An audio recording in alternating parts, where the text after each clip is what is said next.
Suasana bulan suci Ramadan masih terasa kemeriahannya. Meski hanya dalam hitungan hari lagi, harus bersiap untuk berpisah. Salah satu lokasi yang jadi favorit banyak orang di bulan ini adalah Masjid Jogokarian, Kota Yogyakarta. Ini merupakan masjid bersejarah yang berdekatan dengan Pondok Pesantren Krapyak. Sama-sama mempunyai nilai sejarah penting, terutama dikaitkan dengan keberadaan Keraton Ngayogyakarta Hadiningrat, yang tak jauh dari masjid tersebut. Hebatnya lagi, bagi para jemaah yang datang dan melaporkan barang kehilangan termasuk kendaraan sekalipun, maka akan diganti oleh pihak masjid.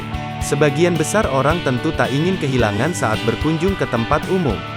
Tapi jika bertandang ke Masjid Jogokarian, sepertinya tak perlu khawatir lagi dengan hal ini.